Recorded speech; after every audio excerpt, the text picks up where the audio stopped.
Salut à toi, bienvenue sur HTA avec ton anglais, la chaîne pour que toi, lycéen, jeune étudiant ou jeune diplômé, tu puisses rattraper le temps perdu en anglais. Donc je suis très content de te retrouver aujourd'hui pour une nouvelle vidéo.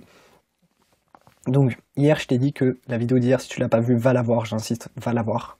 Tu as un petit i qui s'affiche à ta droite sur la vidéo.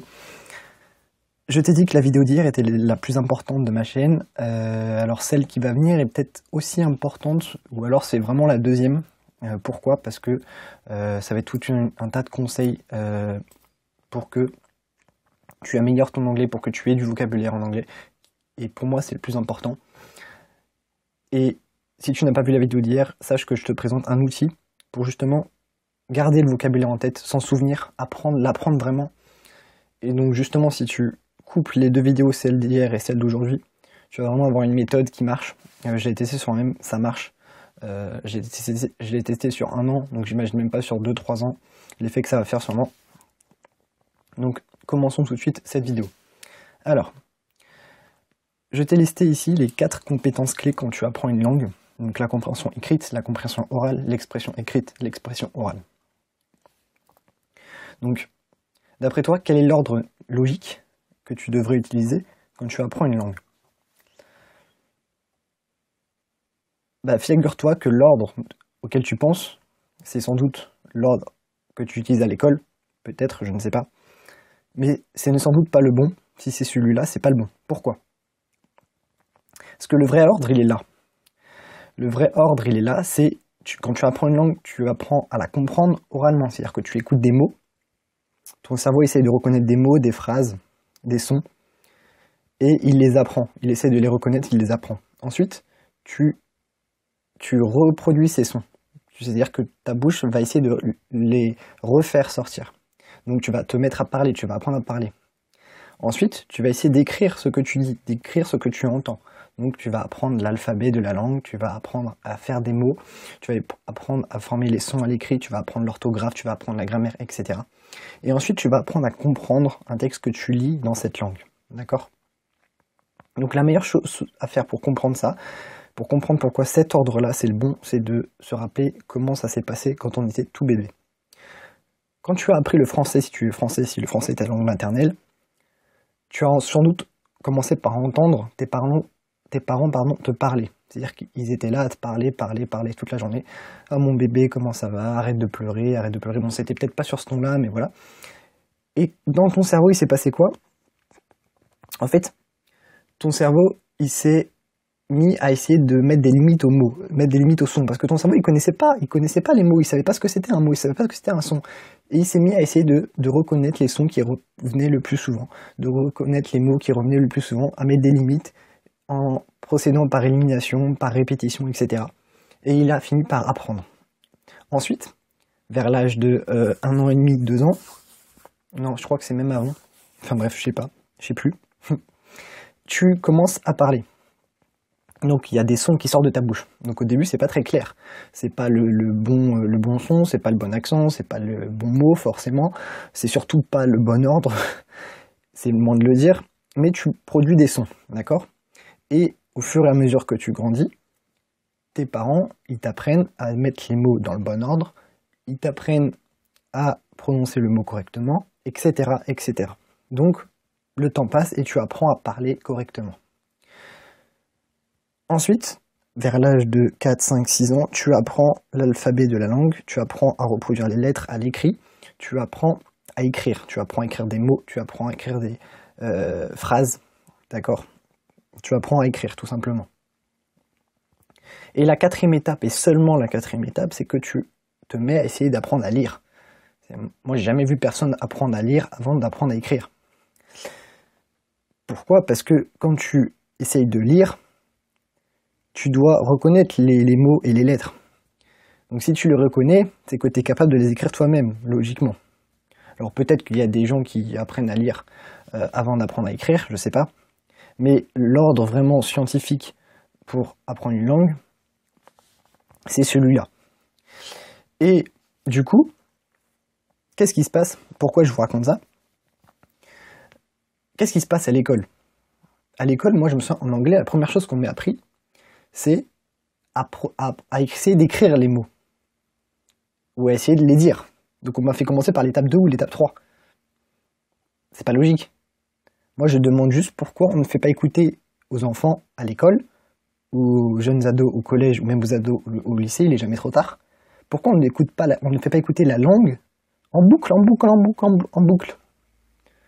Pourquoi les profs ne passent pas leur temps à faire ça? Il faut que quelqu'un m'explique, moi je comprends pas. J'ai du mal à comprendre. Parce que on commence pas, on fait pas les choses dans le bon ordre. On fait pas les choses dans le bon ordre. Et donc après on s'étonne qu'en France on ait un problème avec les langues, tout ça. Mais en fait c'est logique, il suffit de regarder ça et c'est logique.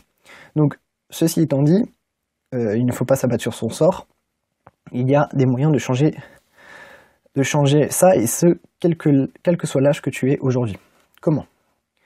Donc, comme j'ai dit, il faut d'abord essayer de comprendre la langue, puis de s'exprimer. Donc tu comprends oralement, tu écoutes la langue, tu la délimites, tu apprends les sons, tu apprends les mots, et ensuite tu essayes de parler, d'écrire.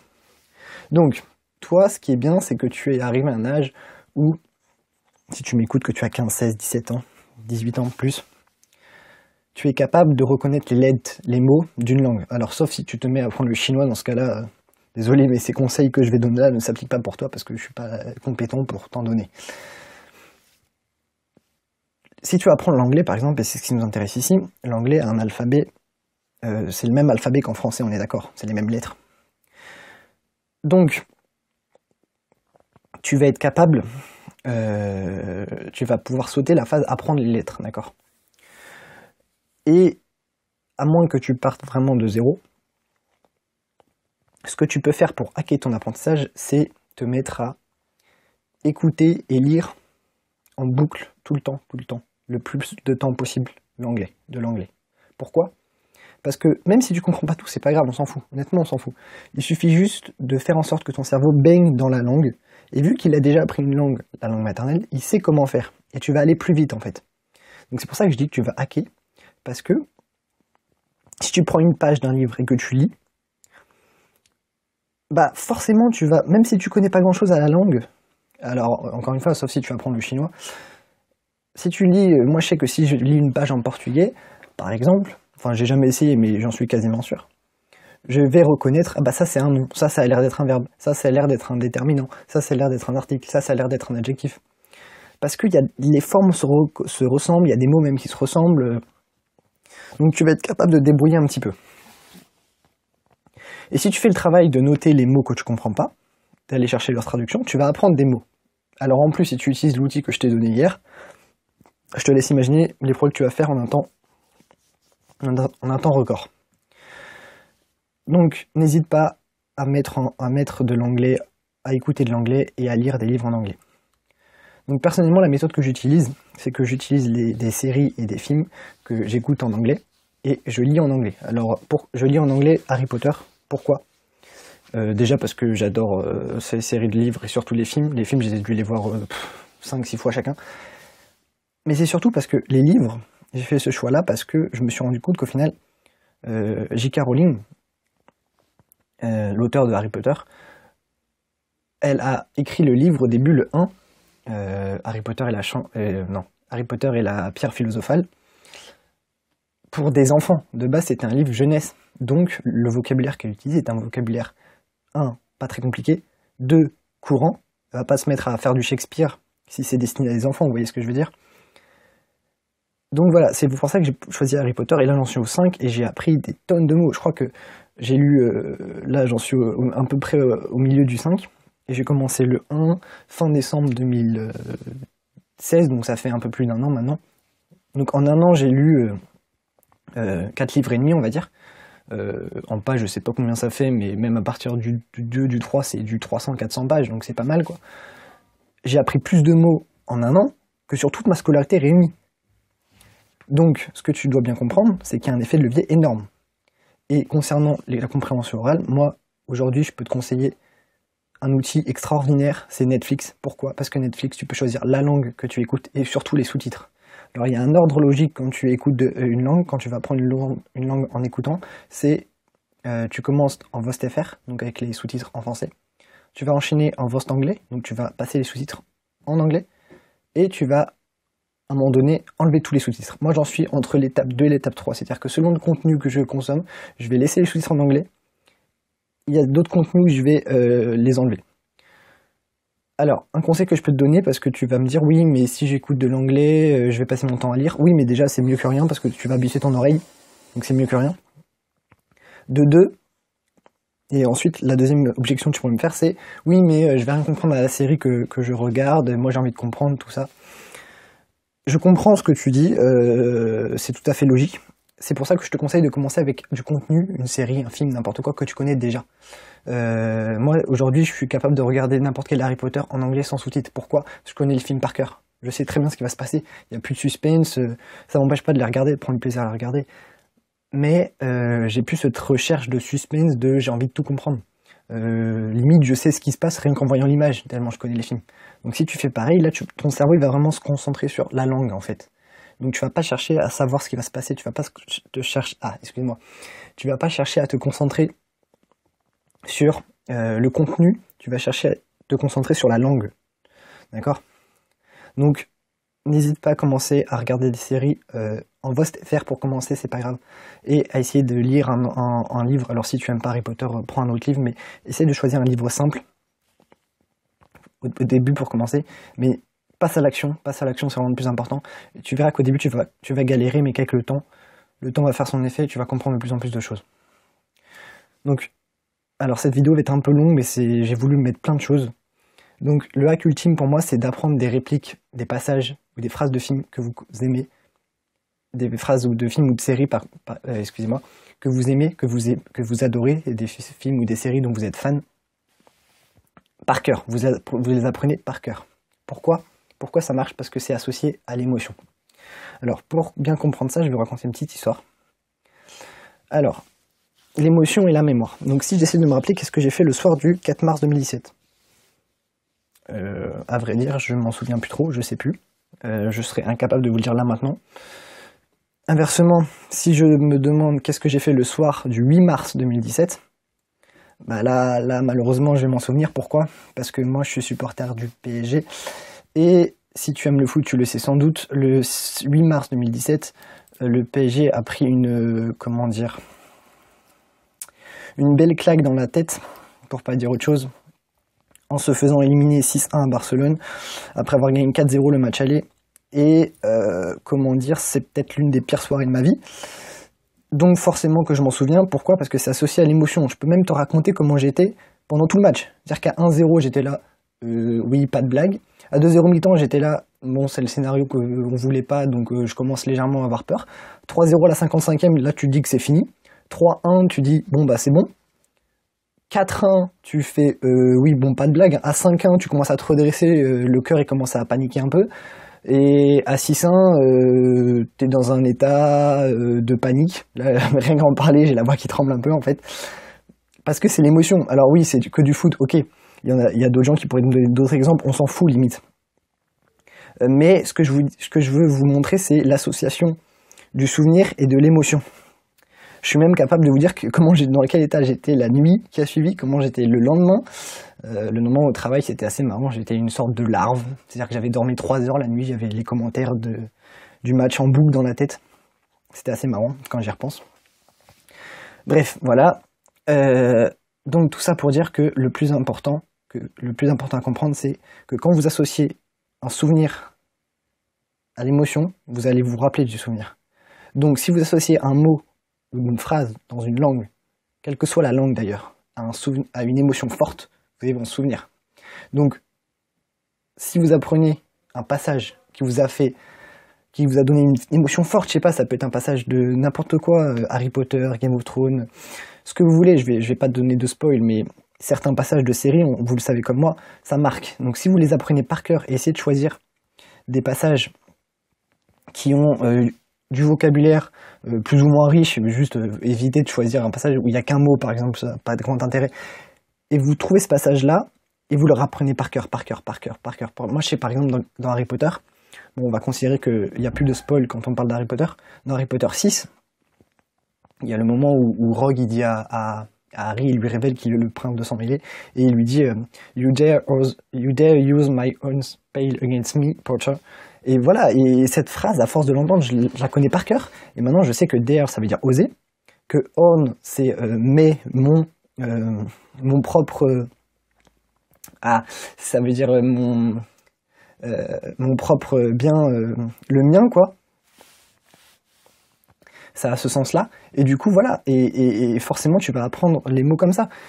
Un autre exemple, Game of Thrones, saison 3, épisode 4, si tu te souviens, je crois que c'est celui-là, là où Tyrion, il est jugé.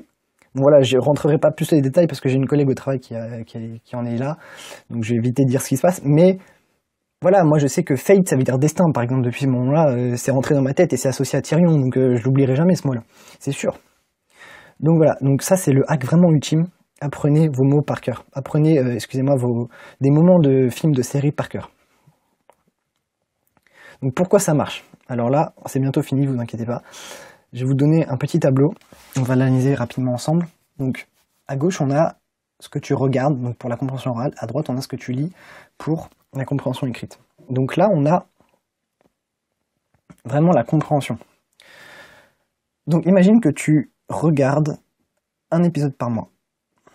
Au bout d'un an, tu as 9 heures d'écoute. Bon, c'est pas beaucoup, mais c'est mieux que rien. Imagine maintenant que tu passes à un épisode par semaine. Tu passes à 39 heures d'écoute en un an.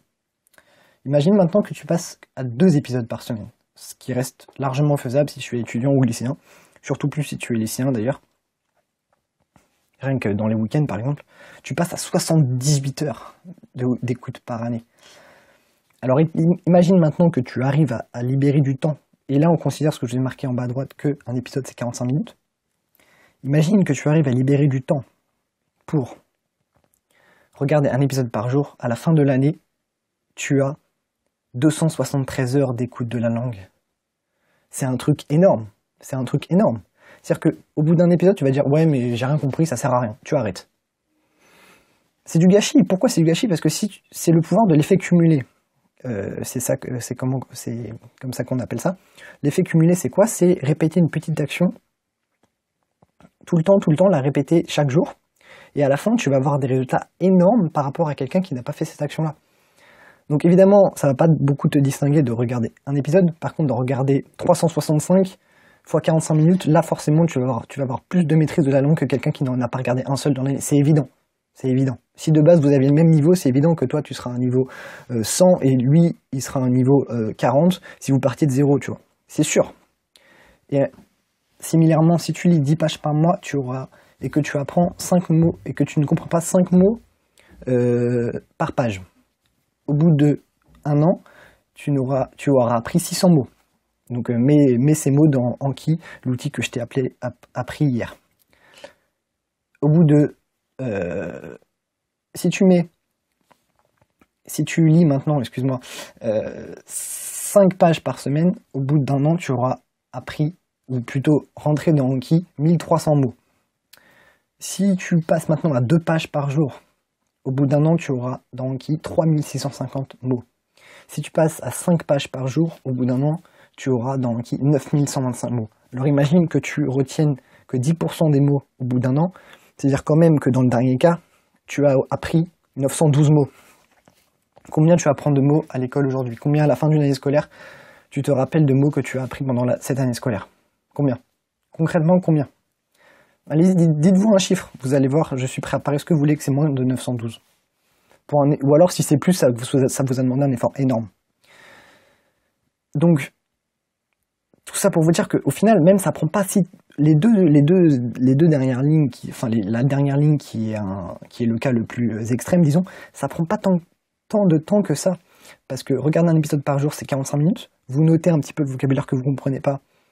On va monter à 1 heure. Vous lisez 5 pages par jour. Allez, on va dire 5 minutes maximum. On va dire 10 minutes parce que c'est dans une langue étrangère. Vous prenez 5-10 minutes pareil pour noter le vocabulaire, pour le rentrer dans Anki. Ça vous fait 20 minutes, donc 1 heure plus 20 minutes, ça fait 1h20. Tu feras des progrès énormes au bout d'1 an pour 1h20 par jour. Moi j'ai fait ce calcul-là, j'ai tout de suite vu que ça valait le coup, je l'ai fait. Et aujourd'hui je ne regrette pas du tout, parce que je suis loin d'être bilingue, mais je suis beaucoup plus fort en anglais, je suis largement meilleur qu'il y a ne serait-ce qu'1 an. parce que j'ai fait cet effort-là, d'accord? Mais bon, entre nous, si tu fais que la 2e ou 3e ligne, c'est déjà très très bien et c'est plus que la moyenne, d'accord? Notamment niveau lecture, la plupart des gens en France ne lisent même pas de livres en français, donc si tu te mets à lire en anglais, c'est déjà beaucoup mieux que la moyenne, d'accord? Donc à toi de passer à l'action, à toi de faire l'effort, crois-moi, tu auras des résultats. Donc voilà, comme je disais, combien de mots tu retiens après une année d'anglais à l'école ou à la fac? Bah voilà, à toi de faire le calcul et de faire la comparaison. Donc voilà, on a fini pour aujourd'hui, donc désolé, ça a été une vidéo un peu longue. Donc n'hésite pas à aller sur ma page Facebook, où pareil, tu auras du vocabulaire tous les jours. Ma page Facebook est très axée sur le vocabulaire, donc c'est le même nom que YouTube, Acte en anglais. Et abonne-toi à ma chaîne si c'est pas fait. Partage cette vidéo à un maximum de gens. Je veux qu'elle soit vue un maximum, je veux que cette méthode soit vue par un maximum de gens. D'accord, et j'espère que tu as bien compris le message. Donc n'hésite pas, passe à l'action dès aujourd'hui. Je te dis bon courage et bonne journée.